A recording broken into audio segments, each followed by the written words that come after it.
And this is also something that I think we have to be prepared for, right? So what are the adjacent skills? So if you're doing something that can be replaced by some form of automation, what's the value that that skill brings? The prediction is something like this.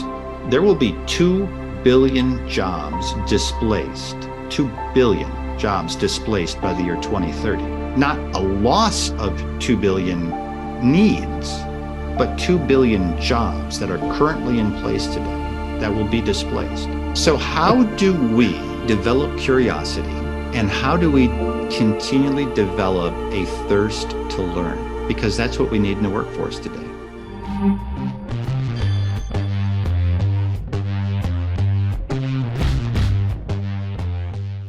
Welcome to the Leaders in Tech podcast. This podcast is dedicated to get the wisdom out of the heart of people in technology that are changing this world for a better place. How? By being exceptional leaders, by showing grit, wisdom in their careers to the point that got them where they are right now.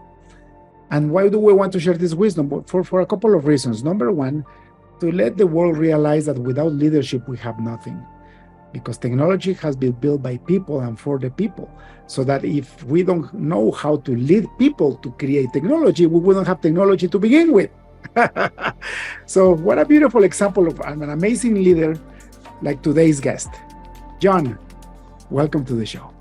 David, thank you. It's a pleasure to be with you today and share some thoughts and just have a great conversation. Wonderful. John, for the audience, can you give me your full name? Where do you live and what do you do for a living? Yeah, super. My name is John Rathje. I'm the Vice President and CIO for Kent State University. I've been here around 5 years, and Kent State is a nationally recognized R1 institution with around 35,000 students, and numbers of incredibly fantastic things happen here. In fact, one of the things that was a technology boon for all of us was liquid crystal, which led to touch screens and the like. That was birthed here. So that's maybe an unknown fact that I'm happy to share. That's amazing. You know, we wouldn't be having this podcast if it wasn't for the invention that your university created. There's a lot that goes into all of that. And it's one of those things where you realize just how impactful research is and just how impactful creative minds are. And that's one of the reasons I found my way into higher ed and have found a home here, is you're surrounded by incredibly brilliant people who are thinking about the future and looking at ways in which we can take different innovations and inventions and be able to commercialize them, bring them into the common good for all of us. So it's my pleasure to be here and just, again, share those thoughts and share what might be on your mind as well. You know, it's such an honor to have you with us. And for people out there, if it wasn't for universities and if it wasn't for research, we wouldn't be where we are right now. If you think about it, my personal experience, I live in the same town as University of Waterloo. And out of University of Waterloo, Mike Lizardes came out with the idea of creating a smartphone. And that was the birth of the BlackBerry, the first device in the world that had push notifications. And that revolutionized the world. I know now we have iPhones and much better things, but if it wasn't for that university that enabled these people to be creative and have the research and the funds to actually do that, you know what he did? He donated millions and millions of dollars back to the university because he became a billionaire with this invention, right? So, yeah, David, when you look at really where we are in our society globally today, everything seems to be interwoven with some form of technology that enables it, that protects it, that allows it to advance or to scale. And I wonder, just taking a look at, if we just look at the Industrial Revolution over the last couple hundred years, right? Just the time spans in between each Industrial Revolution has gotten shorter and shorter and shorter. And the impact of each of those revolutions have been phenomenal, from steam engines through sending people to the moon. And now we're talking about things like artificial intelligence and augmented reality and thinking about quantum computing. And so I'm really curious what the next 5 to 10 years hold. It's going to be beautiful. And, people have to realize, and this is for the audience in general, human beings, we tend to complain all the time. But I would love to get a time machine and get the complainers into this time machine and go back to the 1800s and see how people lived there back then. Isn't that because they are so afraid of these revolutions, right? So first you had the agricultural revolution. So finally humans didn't have to migrate. They could actually stay in one place and grow families and create cities. Agriculture enabled human society to develop. And then what happened? We created the first industrial revolution. And everything changed again. So now instead of having people to do hard work on the land, now you have machines that can harvest everything and create all the work. And people were afraid. I remember listening to a statistic saying that, in the late 1800s, 1900s, 95% of Americans were hired by farmers. Correct. Now it's 5%. It's 5%, and unfortunately probably shrinking. But what is also amazing is thinking about agriculture, and I grew up on a farm, so this is a really interesting topic for me. This podcast is brought to you by ISU Corp. Are you having trouble with your software projects? Is there a project that's taking too long or a technology you can't handle? We can help. We are ISU Corp, experts in custom software since 2005. With almost 20 years of experience, we can solve any technical problem from new businesses to satellite software. We've done it all. Let us turn your ideas into reality. Learn more about how we can help by visiting us at www.isucorp.ca. Your solution starts here. The amount of technology actually used in agriculture today is unbelievable. GPS and using cloud-based AI to identify most appropriate uses of fertilizers to help plants and to help the growth, and looking just the way, even the genetics of the seeds anymore, resilient to certain conditions in the environment and resilient to certain pests. Pretty amazing. Really amazing. It became a technology play, and that's what fits us, right? That is. But now you don't have to wake up at 4 a.m. and go to bed at 7 p.m. with your back wrecked because you were in the field all day just to supply food. Right. Now we have machines doing that, and the same thing happened with the Industrial Revolution. Now we still have that 8-hour work day because of that, because they had 3 shifts to run on the factories and run the machines. That's also becoming obsolete. Correct. So people complain, but I tell people, technology and revolutions in technology creates a better society. It's always pushing society forward to use our brains more and our bodies less, to have a bit more comfort in life.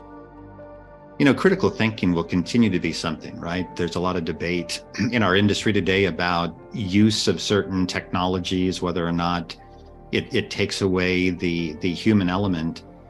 And maybe in some instances, those debates are very warranted.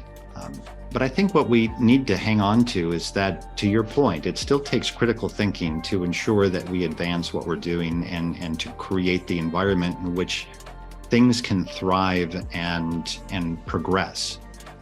So that is a lot of what drives what we do here, is thinking about the future. It's being ready for anything, being able to lead for what's in front of us today, but developing leaders and developing a mindset that allows us to change and to recognize which changes will help us advance our mission. It's beautiful. And thank you so much. Thank you for your work, because you're helping advance society. Now, for people that want to eventually get your job, let's figure out how you got there. So let's look back in time and see where were you at the last year of high school. What was in your mind, and what decisions did you make? Oh, goodness. Yeah. So going back that far is sometimes difficult. But what I would say back then was I was a curious mind. I was interested in how things worked. I had some desire to be an electrical engineer. I ended up getting a degree in physics and then a master's in computer science.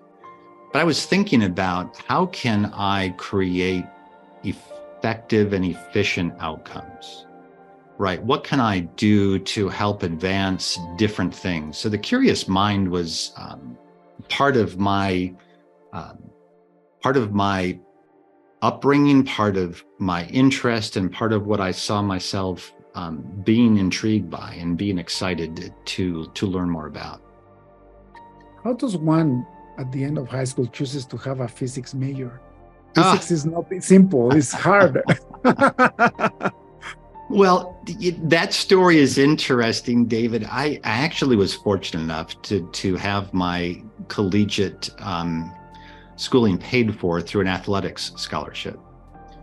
And the particular university that I went to did not have at that time an electrical engineering degree. And so I thought, let's do the next best thing. Let's get a physics degree, because that's the foundation for many things. And when you think about foundations, all of the advances that we have and what we use in our world today digitally needs to still have a solid foundation. And understanding that foundation really helps us make good decisions about direction, about opportunities, about growth, about patterns that we can build on and scale. That's fantastic. And talking about physics, once you get into the quantum computer world, physics gets turned upside down, isn't it? Quantum is an interesting realm that's finding its way into multiple disciplines today, right? Obviously, computing is something we've been talking about for some time now with quantum computing, but even quantum finance, different ways in which you can take variability and predict outcomes is pretty interesting. And I can't remember much about my physics degree. That was a long time ago. But what it did is it taught me how to learn. It taught me how to appreciate how to build something based on a foundation, and how to explore different outcomes, and how to look at what worked and what didn't work as we pursued those different opportunities. That's fabulous. How did you get into computer science? What was your first engagement with computers? Oh, my first engagement with computers was in high school. And that was when the PC was really first introduced, but not very many schools had one. We had a single computer in my high school, my senior year. And I asked whether or not I could borrow the computer over our Christmas break. And I wrote a Pong program using simple basic language and the programmability of that computer, which was a Radio Shack Model 1 Level 2 computer, if any of you go that far back. And it just turned me on. To be able to see instantly kind of the outcome of a logical progression of putting code into something was really, really intriguing. But yet computer science wasn't really a discipline that I could pursue at that time in high school. And it was emerging in colleges. And so there was always an interest, and with physics, I had a chance to leverage computers. I had a chance to use computers in some of the experimentation, and just created my own hobby interest in developing programs and doing fun things. And that's really what led to the next stage. To your master's in computer science. Mm-hmm. So physics led the foundation. What did your postgraduate degree do for you? The postgraduate degree actually helped me formalize some things that allowed me to think about how the different elements of the computer science realm fit together. Data and networking and engineering and logic, along with application development, really thinking about what is the string of thought that moves you from the condition that you want to solve to that condition being solved, and what data needs to be available, and how do you make things effective and user-friendly? I mean, all those things began to really become more and more evident to me as I pursued my master's. It also introduced me to artificial intelligence and thinking about artificial intelligence beyond the realm of a computer science or a pure scientific method, really thinking about it from a philosophy or philosophical point of view, thinking about it from an ethics point of view, obviously thinking about it from a programmatic point of view as well, but realizing that as we began to explore with fuzzy logic or being able to explore with predictability and variability in developing solutions, it really makes you think more broadly about the precise nature of certain types of application development and the predictive nature or the generative nature of application development. And so that early exposure was really interesting to me. And this is a fantastic topic, and thanks for bringing that up. People look at AI and ChatGPT and all what's happening in the market today, and they think there's something new. And then I told them I had a class of artificial intelligence when I was in college, and that was in the early 90s. Right? So the concept has been around for a long time. And if you think about it, if artificial intelligence is actually having a machine have rational thinking, well, the first programming language for me, if you had the ability to put if statements, do case statements, for me, that's already artificial intelligence. When you can lay down an algorithm and the computer can use that algorithm to make choices for you. Obviously, these are predetermined choices, so it's boxed, right? For me, the genius is when those choices are being written by the computer itself, because it's learning from its own experiences, which is what's happening now, right? With the neural networks.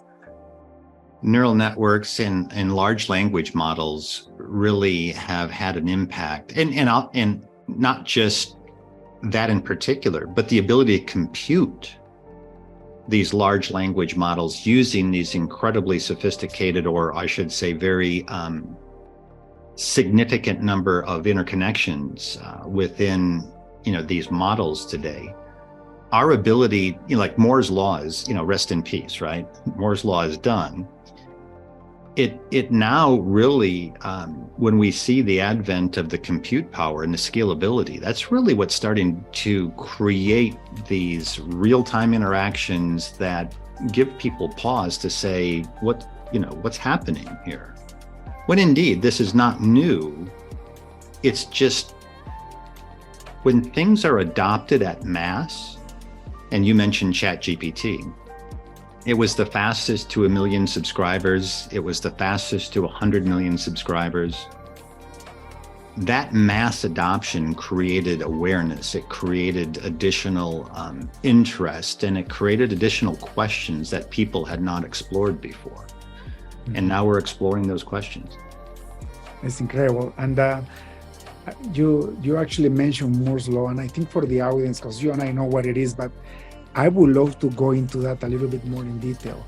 Can you tell me what Moore's law is, and why do you know that it's actually obsolete now? It's done. Well, there's this idea that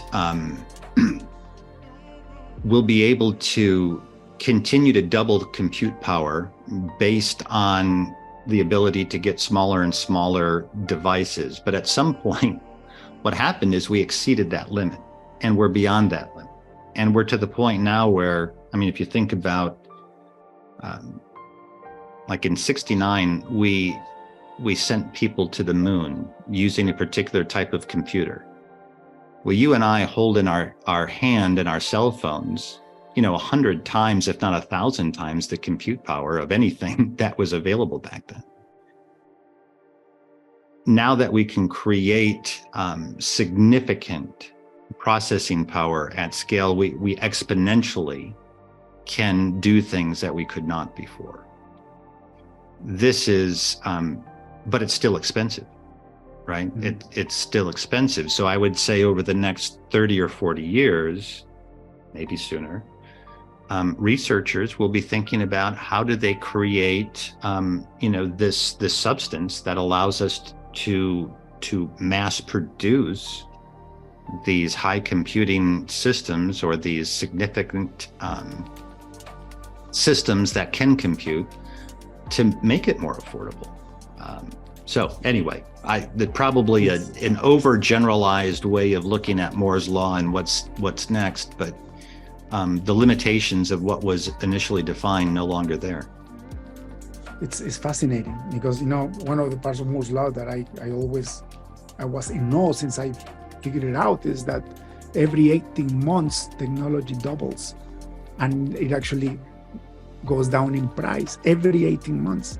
And this has been happening since we started with the silicon, right? Like since we went from vacuum tubes and created our first silicon chip, the Moore's law started to take on. And so that the problem is that if you look at the law of compounding, is one of the concepts that is the most difficult thing for a human brain to understand.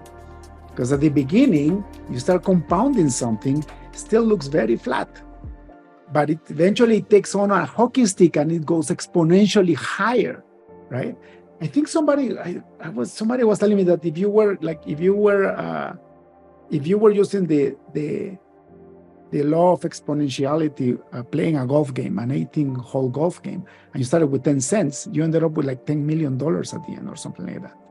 But it was only 10 cents. And that's what it is. But, but in the fourth hole, it was still for like 50, 60 cents. But by the 18th hole, it was 10 million. Yeah. And I think one of the newer introduced laws that I just came across recently is Martek's law. And Martek's law really kind of picks up where Moore's law now leaves off. And that is, technology is advancing at an exponential rate. But business adoption of technology moves at a logarithmic rate. So you have a logarithmic rate against an exponential rate. And at some point, that gap becomes fairly significant.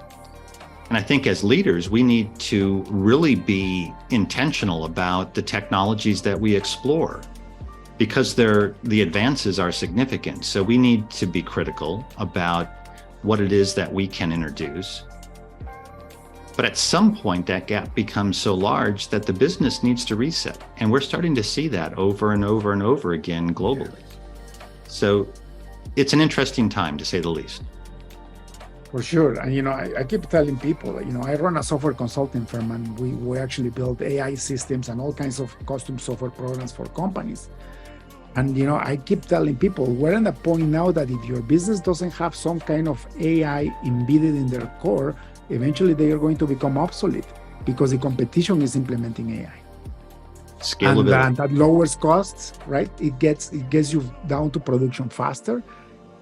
So you're going to have a competitive edge if you start using this technology. And it's so exponential that before you know, it's like, how come I'm not selling anything? And it's because your competitor just implemented an AI system that is making your product half the price, twice as good. Right? Incredible. We're living in very incredible times. And, you and I had the privilege to be born in an age where we saw the whole thing evolve, right? Right. Like I remember when I was like you, my first computer was a Commodore 64. That's 64K, right? And it was already an advanced computer in, 1988. Yeah, it is amazing. Just thinking about just my career in application development.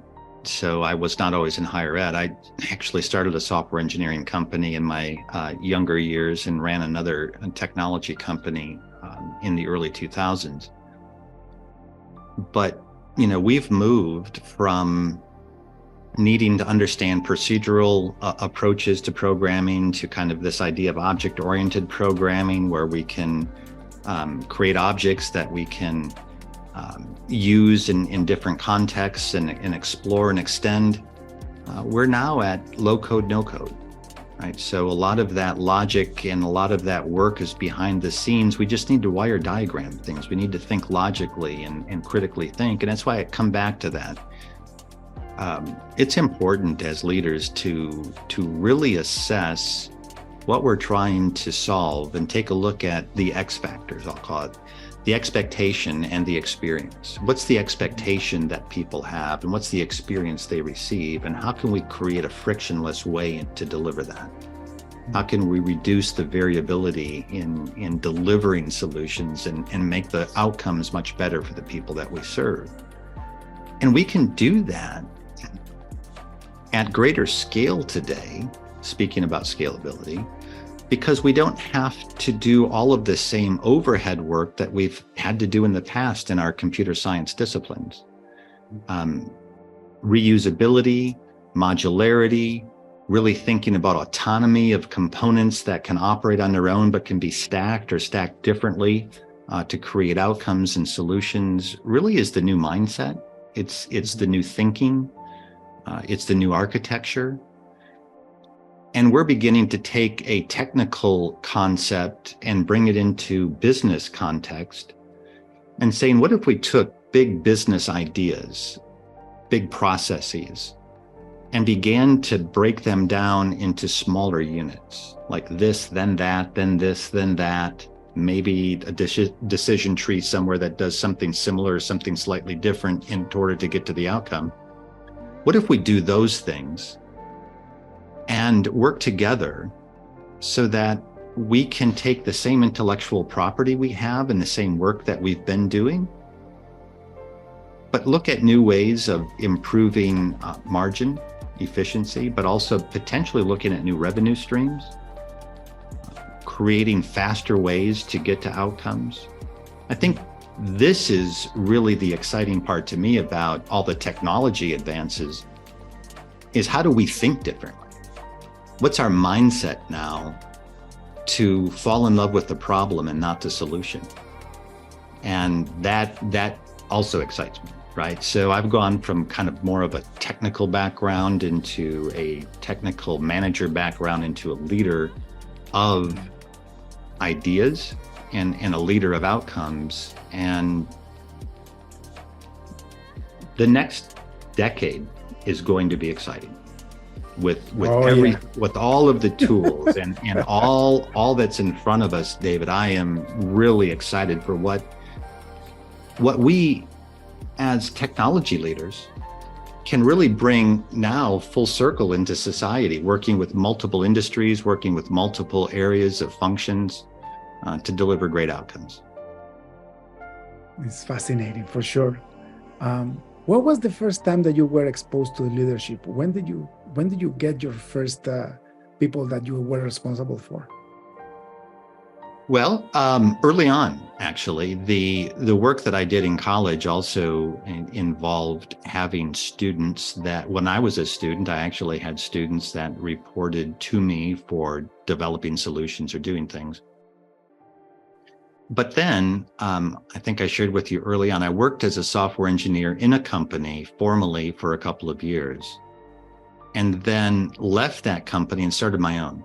And when I started my own company, the interesting thing, David, is I didn't have an MBA. I hadn't really studied anything about managerial accounting or anything like that. But I'll rest back on my physics degree. I knew how to learn. I wasn't afraid of problems. And I recognized that the big thing that people wanted was to have a great experience. They wanted to be served and served well. So in my first company, I took those principles forward and I learned a lot of what I needed to learn about how to be a leader. I clearly made a lot of mistakes early, but sometimes when you make mistakes, you learn more about how to be a better leader. And so my first experience really was in that realm, and then it just simply grew from there. That's fantastic. And you're right. If you have the right mentality, the right mindset, when you fail, you're actually failing forward. You just learn a way how not to do something. And if you look back, if you think of Thomas Edison, how many times he tried to create the light bulb? I think it was 3,000 times. And Yeah, every whatever. time he says, okay, this way doesn't work. We fell forward, let's try something else, until he found something that works. Exactly right. Exactly right. And I just found something interesting. I forget what context it was in, but it was along the same principle, David, but I found it fascinating because this person was a creator and they were looking for certain outcomes in the work that they were doing. And they knew at a certain point that it had already failed. And so they could have abandoned. But what they wanted to do is get to the finish line and learn all the different ways that the failure could happen from that point forward, so that they learned what failure looked like earlier, so that the next time they began from ground zero and began to build, they already had intuition as to the adjustments or the changes or what potentially could go wrong. And I found that fascinating because too often we get to a failure point, we just scrap it and we start over. But sometimes seeing a creative idea that didn't reach its, it's going to fail. Maybe sometimes seeing that through and understanding the different dynamics helps us gain greater intuition into getting to a better outcome. I wish I could remember exactly where I had come across that, but it was fascinating to me. Fascinating. And I think one of the fundamental skills that is required for somebody to become a true leader is knowing that fact and allowing your people to make mistakes. Right. And teaching them how to learn from those mistakes so that you can actually build them as leaders themselves if they want to choose the path of leadership. But even if they want to stay being a productive worker, right? Losing that failure, that fear of failure is what creates innovation. It's the only way that humankind will progress if we actually take a step of faith, and then maybe you break your knees the first time, so the next time you do step on that specific spot, you go around it or you go above it, right? It's so true. And I think, again, I'm fortunate to have had a lot of early life experiences that have really molded and shaped me. I think I shared earlier that I grew up on a farm. Well, you learn a lot about how to be inventive and creative on a farm. You solve problems on a farm. It may seem simple, but there are things you just simply have to resolve. And you find a way, given the resources that you have. The other thing I was very fortunate to be a part of is an athletic team where you do create failure so that you can succeed. And that's just something that you learn. And you learn that failure is expected in order for you to achieve successes at a greater and greater scale. Wow. And that mindset, and you hear me say mindset quite a bit, because what I try to lead is not just what the art of the possible is, but how do you create the mindset that permeates throughout an entire team, so that a team has this symbiotic relationship to each other about how do we not only take care of operational needs, but how do we create? How do we change? And should we fear or should we embrace change? And the mindset today, I think, is one of the most critical things that we can help develop within our teams. And I said this earlier too, fall in love with the problem, not the solution. And recognize that quantity is a force multiplier. The more we work together with different ideas, the better we are. We create stronger solutions. So those are just some fun things that we're doing here. It's beautiful. And the analogy with playing sports, I think, is one of the key factors for you to become a leader really fast. If you actually play on a team, if you do some kind of discipline that requires you to collaborate with other people, so that you're responsible for failure and also for success on a collective basis. What a way to learn leadership, eh? Absolutely. I mean, it's and obviously we have to be cautious, right? We want to give people parameters that they don't hurt themselves or they don't hurt what we do. So I tell my team, if we're not making mistakes, it probably means we're not doing anything. So you have, let's give ourselves the latitude to make mistakes, but let's not make them twice. And when we go into things with that perspective, there's a freeness, right? To do the right thing at the right time. And again, another kind of mindset is, compass is over maps, right? If all you can do is take instructions, turn left here, turn right there, go 10 miles, turn left, you miss, number one, what's around you. And number two, you can't adjust course easily. But if you have a compass, you can overcome barriers. You can go around barriers and get back on track. And, that sort of thinking just, look, I might do it a particular way. David might do it a particular way. How do you do it? Right? Mm-hmm. Again, creative, just having critical thinking and being able to work through problems might be the skill that's most important in what we do over the next number of years. Actually, John, with the birth of and the exponential growth of AI, if you don't have that mindset, you're going to get replaced by a machine. Now we're serious about this. If all you do is take instructions and follow it to the dot, that's not good enough anymore to hold a job, because any AI can do that. Actually, they can do even more than that now. They can. Right? And this is also something that I think we have to be prepared for, right? So what are the adjacent skills? So if you're doing something that can be replaced by some form of automation, what's the value that skill brings? And can you go an adjacent way with it to help now define a new form of value, right? And I think this is also important.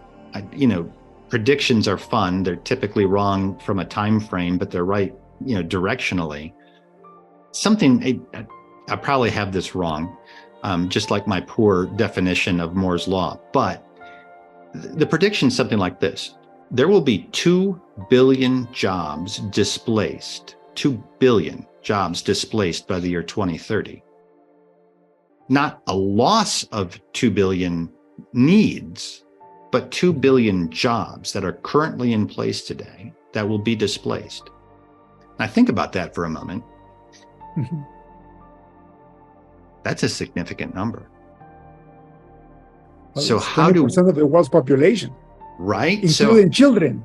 And including children. So how do we develop curiosity? And how do we continually develop a thirst to learn? Because that's what we need in the workforce today. When I look at resumes or when I look at credentials of people who want to work with us, very few of them have a longevity of 5 years anymore, right? Mm-hmm. They were here for 2 years. They were there for 3 years. They were there for a year and a half. And so I think it's just a different mindset there too as a leader. I'm not expecting that people will stay with me forever. I want to train them well enough that they can leave and treat them well enough that they don't want to, and create enough opportunity for them here that they can explore and grow and create those opportunities for themselves here. But I think we need to also recognize that may not always be the case. So how do we get people into the most productive mode, the most creative mindset as soon as possible? Yeah, and only leadership can do that. Only leadership can do that. Right? It's we're in a critical time in the history of the world, and we need more Johns for sure. Well, and you're that's very why I'm kind. making this podcast. That's why I'm making this podcast. you're very kind, David, but I appreciate your thoughts too. I mean, I can tell without a doubt that this is the way you're thinking, and you're trying to expose different ways in which different people think and the way people lead, so that we can take advantage of the good work you're doing with this podcast to get different ideas to help us grow too. Right. I've not arrived where I think I'm going to be yet. I want to continually grow too. So thank you for what you do. I appreciate you. Oh, my pleasure. You know what? My father, before he died, he used to say that he's going to keep on learning his whole life. And he said, the last lesson that I'm going to learn is how to die. Yeah. And he lived his whole life like that way. And that's what I'm trying to do too. Like, to your point, I'm not where I'm supposed to be. As long as God is giving me breath and life, I'm just going to keep on learning. Why? Because I need to keep adding value. Why? Because my life has to account for something. And that's another mindset. As a leader, you need to inspire your people to be people of service, to look after everybody else first. Yeah. Because if you have an employee that all they are doing is trying to take care of themselves, you don't want that employee. You want somebody that is helping, and they know that by helping others, they will get their own needs satisfied, right? And David, thank you for that. I think, and thank you for your stance and your perspective, because I think we all have a calling, and if we don't, we need to figure that out. But coming back to the leadership chair for a moment, one of the things I had to overcome is fear of being replaced myself, right? You can't be paranoid as a leader. In fact, if you are leading other people, your expectation should be that they can take your job at any moment, or somebody can take your job at any moment. So perspective that has helped me is that I rent the chair I'm in. I don't own the chair I'm in. I'm here to create a better environment for the time that I'm here to do it, until such time as I'm not the right one to do it. And it keeps me energized. It keeps me thinking about how to invest in other people. It certainly keeps me thinking about how to invest in myself, which is important, but it's not about me. It's about those that I serve and what I do to help them do amazing things. Yeah, and what a beautiful way to live. The minute that we get settled into a position and we think we're set is the minute that you start dying. Because you have this blindfold of arrogance and ego that says, oh, I'm good at this job, they need me, and nobody else can replace me. Once you do that, is the beginning of your downfall. And it's a lesson very hard to learn. I've been there. That's why I'm saying it, because I've been there, I've done that. And then when I was out of the job, I'm like, what did I do? Oh, I allowed myself to rest. And I thought I was so good that I was irreplaceable, which is the biggest lie you can tell yourself. A wise person shared with me, and perhaps you've heard this, and so is your audience. If you stick your hand in a bucket of water and you pull your hand out, your imprint's gone pretty quickly. And it just kind of puts in perspective. Obviously, we're here to make a difference, but it isn't about us. And it's about people together doing extraordinary things. And that's really helped me to think about, how can I be a better leader? How can I instill a sense of confidence and growth in other people to become the best them that they can be? So David, thank you for this conversation. It's just been a complete pleasure to be with you. And I look forward to your next podcast. For sure. And this is your home. We can always come back. I feel that we only scratched the surface. We didn't even talk in detail about your life experience. So yeah, well, let's have an episode number 2. But before we go, let me ask you one last question. If you had access to a billboard in front of the busiest highway on earth, what would you write in it? Oh my goodness, I don't know that I've ever been asked that question before. And I hope that my mind comes up with what would I put on that billboard? So David, this is personal. I'm a man of faith, and I would have people look up. That would be my number one thing to share with people. And that to me is an incredible ballast. It creates purpose and meaning in what I do and everything that I do, not just the work here, but in my family and in my community. So that's probably what I would say. Thank you for sharing your faith. If you look at the New Testament and you explore the life of Jesus Christ, He's been the best leader in the history of humanity. And if you follow what he did, he would actually sit down and wash his disciples' feet. Humility. He was humble and of service. He understood that he was here to serve. All we gotta do, you wanna become a great leader? Read the New Testament and see how Jesus behaved and try to follow that, and you'll see how you're gonna turn out. Trust me.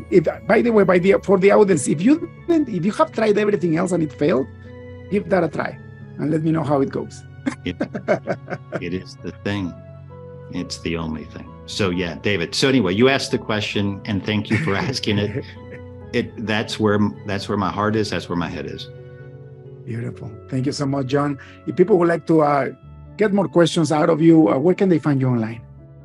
I don't do much on social media, but you can find me on LinkedIn, and you can search for my name in Kent State and you'll find me, or you can John_Rathje, Rathje on Twitter.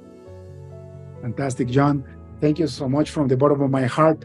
We'll set up an interview number 2. I think we have many things to talk about still. I love interviewing bright minds like you, because we go deep and then more knowledge comes out. And this is the stage and age, like in the evolution of humankind. We are in the information age, but the problem with that is that you have so much information, but the majority of that information is not correct. It's lies and miscommunication and misinformation. So that when I find somebody like you with amazing foundations, true values, and great experience in knowledge, we need to take advantage of that. I need to get more out of your brain. Again, you're kind, and I appreciate the time, David. It's been my pleasure. Thank you. Thank you so much, John. Blessings, and have a beautiful rest of the week. Same to you. Thank you for tuning in to the Leaders in Tech podcast. Check in next week to keep learning how to use technology and leadership to change the game. See you next time.